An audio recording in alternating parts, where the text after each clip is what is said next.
Hello everyone, welcome back to Just One More Opinion. My name is Charlie and I am a huge fan of music, so I decided to share with you my top 10 favorite songs of all time. I hope you enjoy this episode and let's get started. Before I begin, I just wanted to say that the recording space I am using right now is not ideal. My mom is working from home and my brother has online school lessons, so I couldn't record this episode in a more open space location like my room, and I have to be in a place where my endless talking doesn't disturb them or their work. Still, I hope you can listen to me fine, and let's continue to the episode. So, for this list, I am looking at songs that have stuck with me since the moment I first listened to them, whether that's because I love the artist who is singing them or I just connect to the lyrics on a deep level. It's usually the second.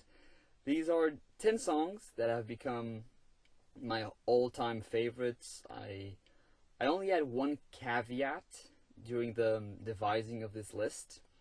The songs need to be at least 3 years old. That means songs that were released before 2018, and I chose to do this because some recent songs have become instant faves to me, but adding them to the list could eventually, in the long run, prove to be false. What I mean is, like, in a few years' time, like another 2023 or 2024 songs would simply take their place because maybe I am not as fond of these choices as I thought, so I decided to make all of these choices at least 3 years old. Plus, I also decided to add one song per artist just to make it a bit more diverse. Also, if you'd like to know who my favorite musical artists right now, who they are, I recently uploaded an episode on that, so check it out if you're interested. With that said, let's get to ranking.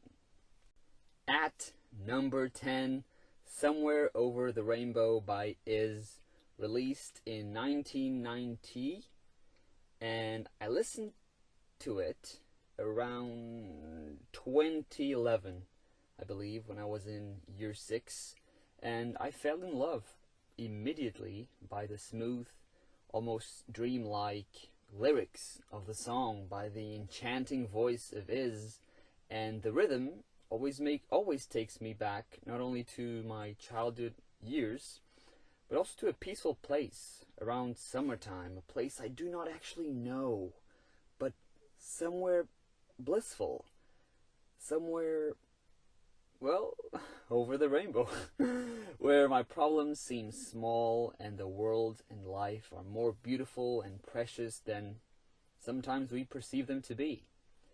This song just relaxes me every time I listen to it and works in a sort of therapeutic manner, releasing from my body any negativity, even if for only a while, and dousing me with this spiritual, yoga-like energy, revitalizing me completely.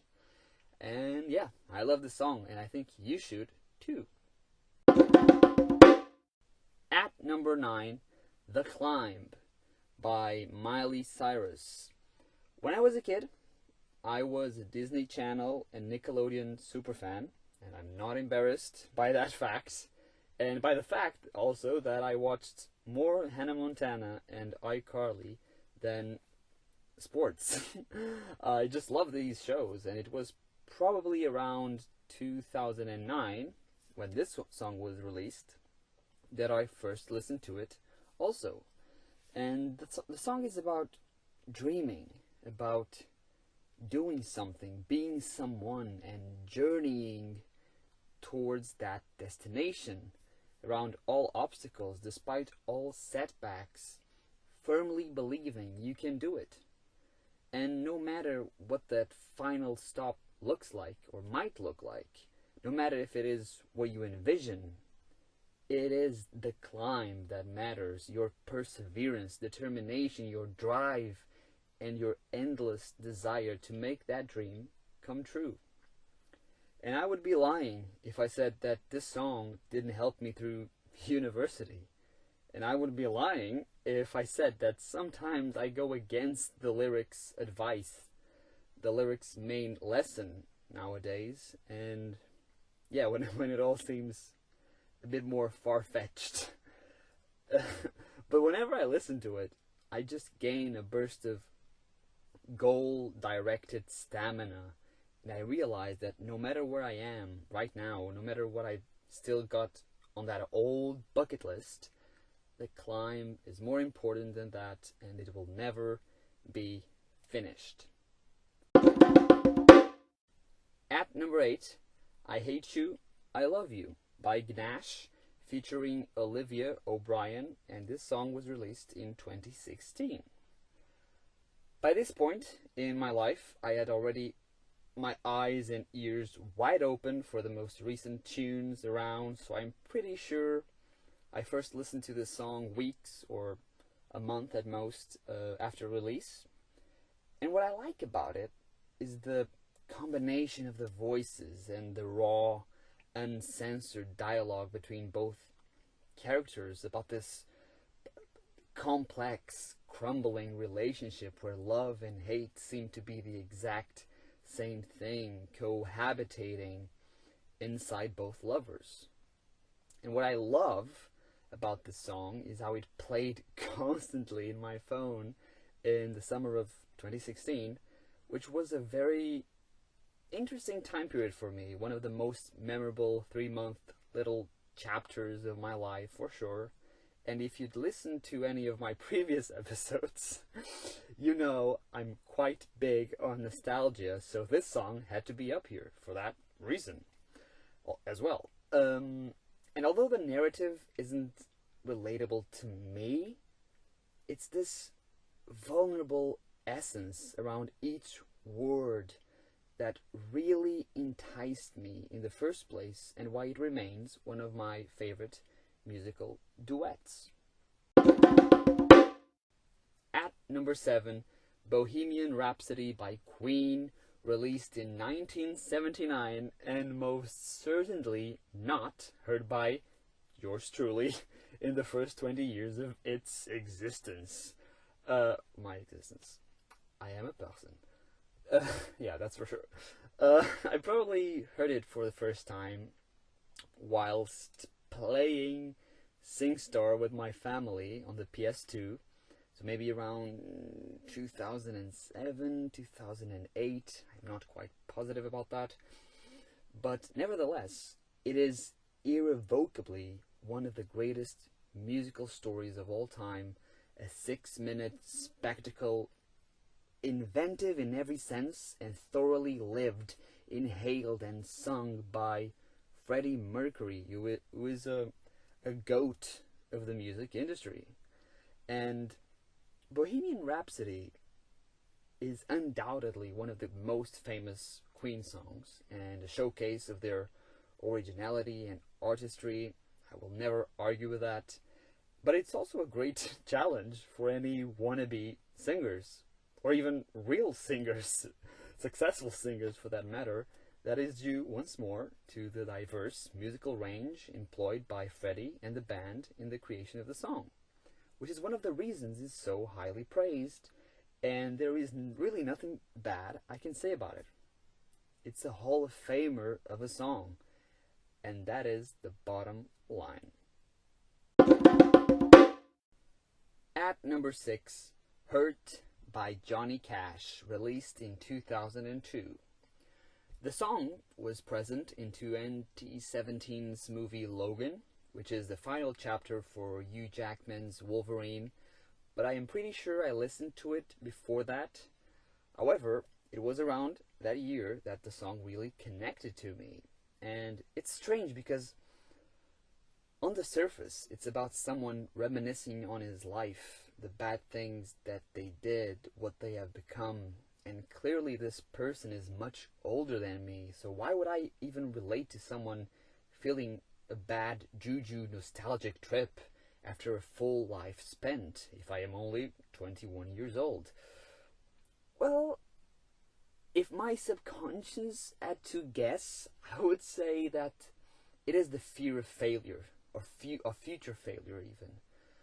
The idea that somewhere along the line I might look back at my life and feel like Cash's character in the song, feel hurt by the life I wished to have but didn't, by the life I despised and lived. Maybe that got too dark and pessimistic too quickly. Sorry about that.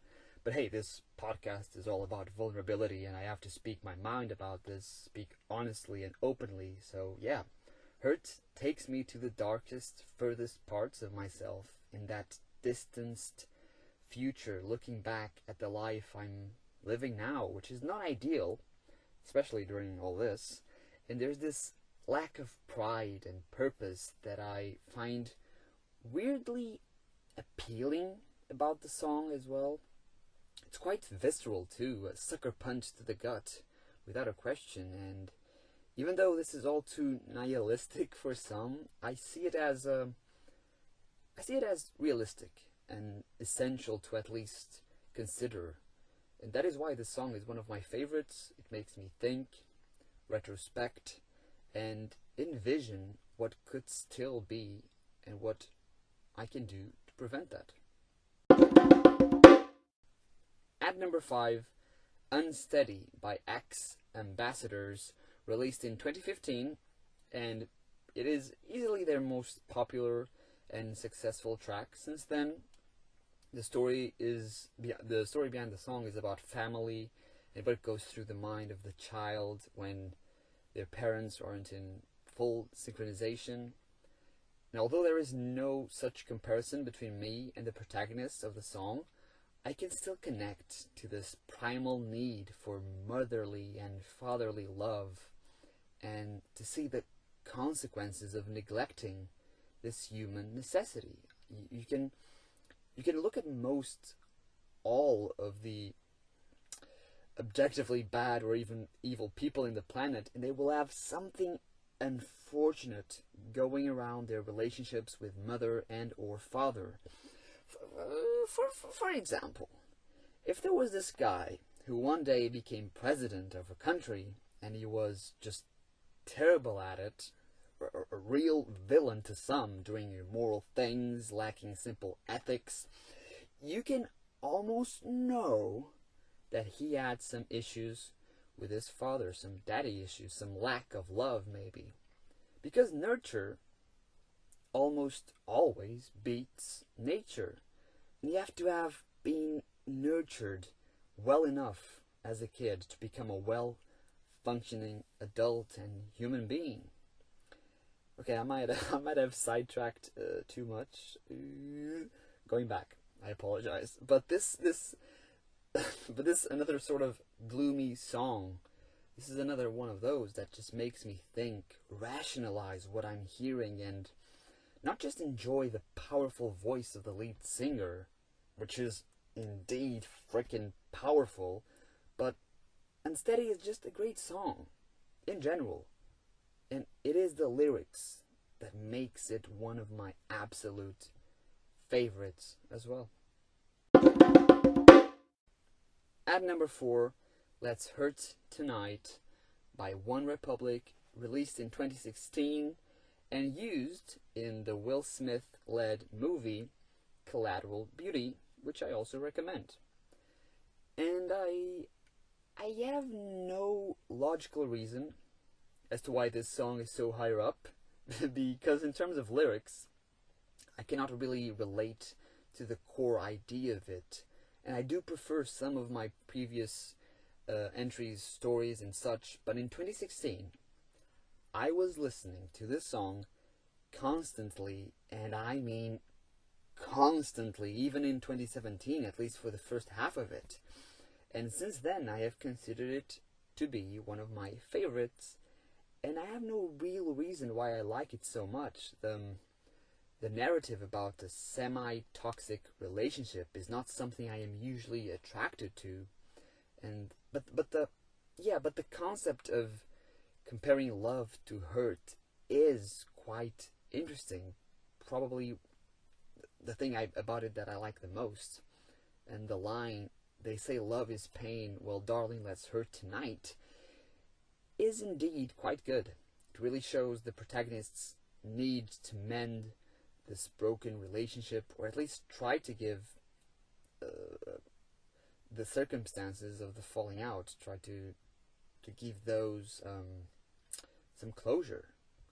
And when you watch the movie, when you learn about Will Smith's character arc in that movie, you understand a bit better why this song is its main track. The movie actually made the song better for me. It's usually the other way around.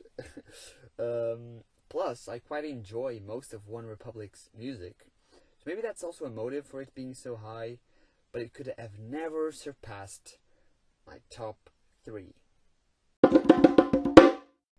But before I reveal my top 3 favorite songs of all time, here are some honorable tracks. 2015's Love Yourself by Justin Bieber and written by Ed Sheeran is such a great showcase for taking a stand in a fully toxic relationship and saying, I deserve better than this, and leaving it. You empathize with the protagonist straight up, and you're happy that they decided to love themselves first. 2012's Everything Has Changed by Taylor Swift, featuring Ed Sheeran again, is another one of my favorite duets, the perfect song about falling in love with someone new and picturing your life with them, ultimately bringing out the hopeless romantic in me. And 2011's Someone Like You by Adele, another classic from the last decade, and instant favorite for many people out there during that year, and I think it absolutely deserved the praise, is just another great song about love, but about unrequited love, about finding out someone you once pictured your life with has just started a life of their own with someone else, and it's quite brutal and deeply sad.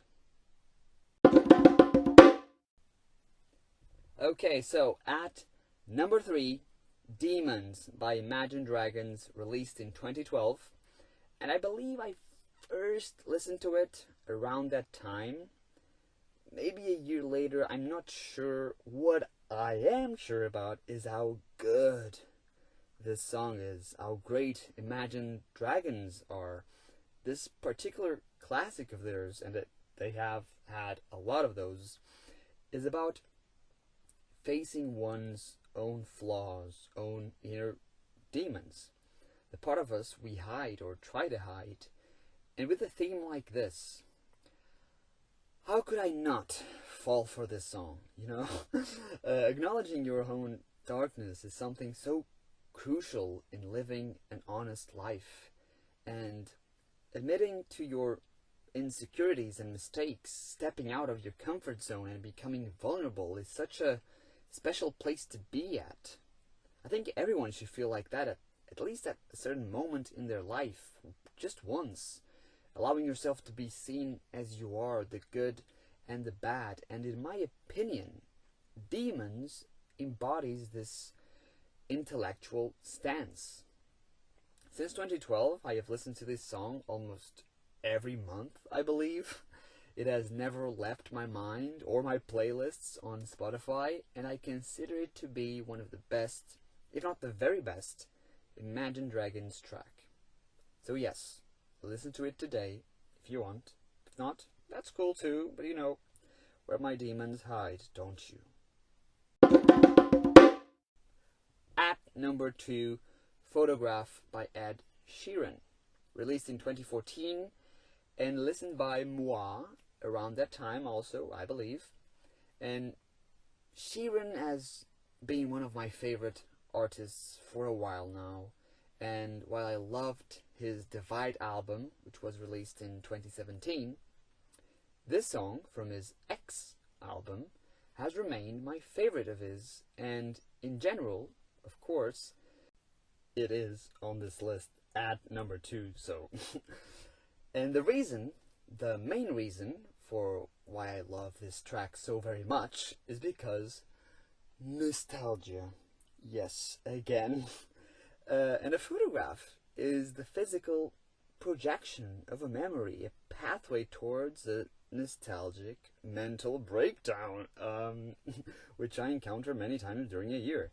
And even though tears do fall down my cheeks into my patchy beard and mustache, those are usually tears of joy, influenced by Sheeran's voice and storytelling in this photograph.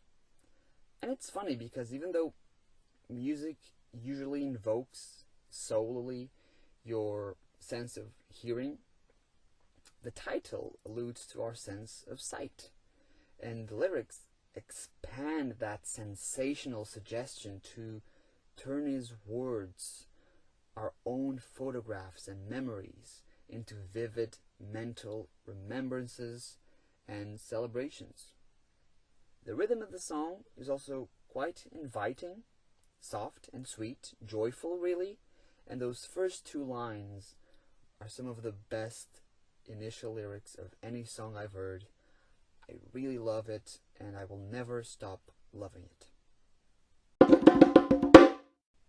And at number 1, Fix You by Coldplay, released in 2005, and I have no clue when I listened to it for the first time, but it must have been after 2011, after I turned 12, because I don't see myself listening to much of Coldplay before that time. Anyway, what can I say about this song that hasn't been said already? It is indubitably one of the best Coldplay songs they've ever written. I would go as far as to say the obvious best of them. And the reason I do so is because of the fantastic lyrics. When you try your best but you don't succeed, when you get what you want but not what you need, is not only something I connect to on an existential level, but it's also universal. Everyone must have felt this way at some point in their life. And Fix You is just this deeply emotional, relatable song. And what a mood as well. Sometimes I think about the 5 pillars of life, which is something I have quote-unquote invented, which are family, friends, love, career, and spirit/mental health. And this song tackles each one with one line, or at least hints at that, or we think about each during a certain verse and how maybe we are struggling in those areas, and then we get a tad emotional because the song is, I repeat, highly relatable and so freaking good. Despite the sad vibes it gives, the chorus is hopeful and warm, giving us a boost when we need to with its simple lyrics. Even though my second favorite song might make me smile more often, this one just represents my life experience better, and that's why it is, without a question, my favorite song of all time.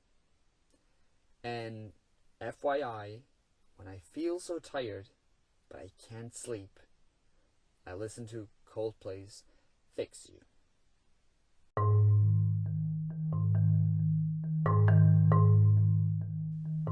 And that is it, guys.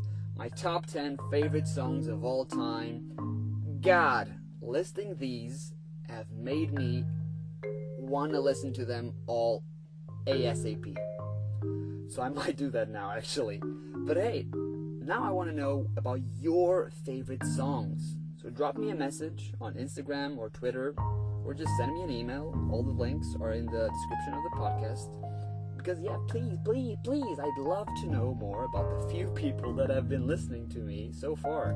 Because I truly appreciate your support. And for today, that is all. This has been just one more opinion.